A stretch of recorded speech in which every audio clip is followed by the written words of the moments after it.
मोरङको सुन्दरहेरचा नगरपालिका 1 स्थित वडा कार्यालयको सभा हलमा खवास महिला परिषद नगर कार्य समिति मोरङको आयोजनामा शुभ दीपावली सुक्रात तथा छठ पर्व 2082 को शुभकामना आदान प्रदान तथा चियापान कार्यक्रम सम्पन्न गरेका छन्। बोलचालको भाषामा सुक्रात भन्छौँ। यो हाम्रो सबैभन्दा ठुलो जातीय पर्व हो र यसको अवसरमा हामी एकअर्कामा शुभकामना साटासाट गर्ने कार्यमा यहाँ उपस्थित भएका छौँ। त्यसैले सबैभन्दा पहिला म यहाँ उपस्थित सम्पूर्ण महानुभावहरूलाई म आफ्नो व्यक्तिगत तर्फबाट र खवास समाज परिषदको तर्फबाट शुभकामना दिन चाहन्छु। उक्त कार्यक्रमको सभापति खवास समाज परिषदका अध्यक्ष सुरेश कुमार खवास रहनुभएको थियो भने कार्यक्रमको प्रमुख अतिथि सुन्दरहेरचा नगरपालिका 1 का वडाध्यक्ष रामविश्वास खवास रहेका थिए।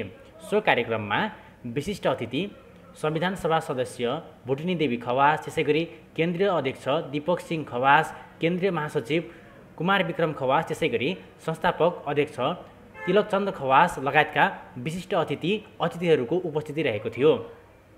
सो कार्यक्रममा स्थानीय समाजसेवी, युवा तथा मोरङ सुनसरीका विभिन्न क्षेत्रका खवास समुदायका व्यक्तित्वहरूको उल्लेखनीय उपस्थिति रहेको थियो भने कार्यक्रममा खवास भाषा सम्बन्धी किताब तथा नेपाल खवास समुदायको जनसङ्ख्या, शिक्षाको अवस्था र लैङ्गिक विवरण शीर्षकको नाममा को सफ्टवेयर केन्द्रीय सदस्य नन्दु खवासले तयार पार्नुभएको उक्त कार्यक्रम मार्फत सो सफ्टवेयरको सार्वजनिक समेत गरेका थिए। उक्त कार्यक्रममा समाजमा योगदान पुर्याउने विभिन्न खवास व्यक्तित्वहरूलाई संस्थाले सम्मान समेत गरेका थिए।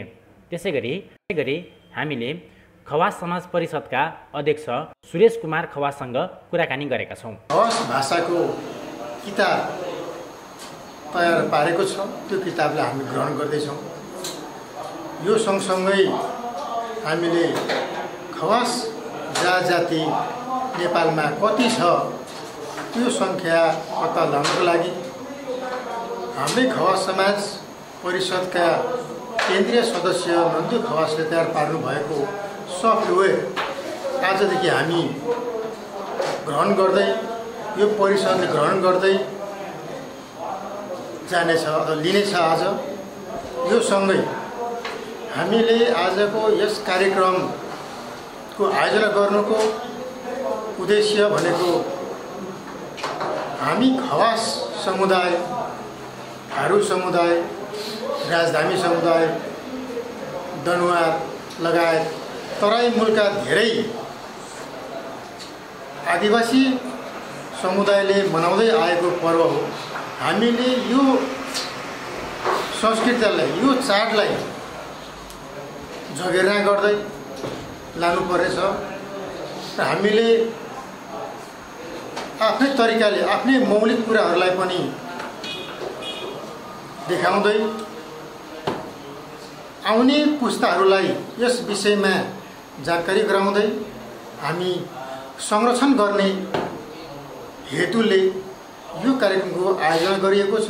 यसमा खास गरी के हो भने अहिले हामी खवास समाज परिषदको तर्फबाट भन्नुपर्दाखेरि नेपाल सरकारले देखाइएको जुन तथ्याङ्क 2068 देखि लगायत 2078 सालको जनगणनामा जुन तथ्याङ्कलाई चाहिँ हामीले मिथ्याङ्क भन्दै आएका छौँ। किन भन्दाखेरि खवास समाज परिषदको खवास जातिको तथ्याङ्कले हेर्दाखेरि 2068 सालमा 18,513 देखाइएको छ भने 78 सालको जनगणनामा लगभग 21-22 हजार जति मात्रै देखाइएको छ। जबकि जनसङ्ख्या हाम्रो के हो भन्दाखेरि नेपाल अधिराज्यभरि तपाईँको 1.5-2 लाखभन्दा माथिको हुन जान्छ र 2046 सालभन्दा अगाडि नेपालमा तपाईँको मोरङ जिल्लामा मात्रै 50,000 जनसङ्ख्या खवासहरूको रहेको पाइएको छ। जसले गर्दाखेरि आजको यस कार्यक्रमको मेन उद्देश्य भनेको एउटा हाम्रो खवासहरूको जुन एउटा महान चाड जुन छ हाम्रो दीपावली, जसलाई हाम्रो भाषामा सुखरात भन्छौँ, त्यसको बारेमा शुभकामना पनि हो। यसै सन्दर्भमा आज यस कार्यक्रमको मुख्य उद्देश्य भने के हो भने अब हामीले खवास जातिको नेपाल अधिराज्यभरि नै तथ्याङ्क सङ्कलन गर्ने, जुन तथ्याङ्क सङ्कलनले गर्दाखेरि त्यसमा हामीले नागरिकता नम्बरसहितको तथ्याङ्क सङ्कलन गर्छौँ र सम्पूर्ण मोरङ जिल्लाको तथ्याङ्क लगायत नेपाल अधिराज्यभरिको तथ्याङ्क हामी सङ्कलन गर्छौँ। जसले गर्दा के प्रमाणित गर्न सकिन्छ भन्दाखेरि हाम्रो खवास समाज परिषदबाट प्राप्त भएको त्यो जनसङ्ख्या नेपाल सरकारले दिएको जनसङ्ख्या जसले हामीले मिथ्याङ्क भनिरहेका छौँ र त्यसलाई तपाईँको यथार्थमा हाम्रो जनसङ्ख्या कति हो भनेर देखाउनको लागि पनि यो तथ्याङ्क सङ्कलनको एउटा सफ्टवेयर आजको लागि एउटा हाम्रो प्रमुख मुद्दा हो र यसपछि यो तथ्याङ्कबाट नेपाल अधिराज्यभरिको जनसङ्ख्यालाई हामीले उसको घर सङ्ख्या कति हो, जनसङ्ख्या कति हो, त्यसपछि पढे लेखेको कति छन्, शैक्षिक अवस्था के छ, आर्थिक अवस्था के छ, विभिन्न सूचकाङ्कहरू राखेर तथ्याङ्क सङ्कलन गरिरहेका छौँ।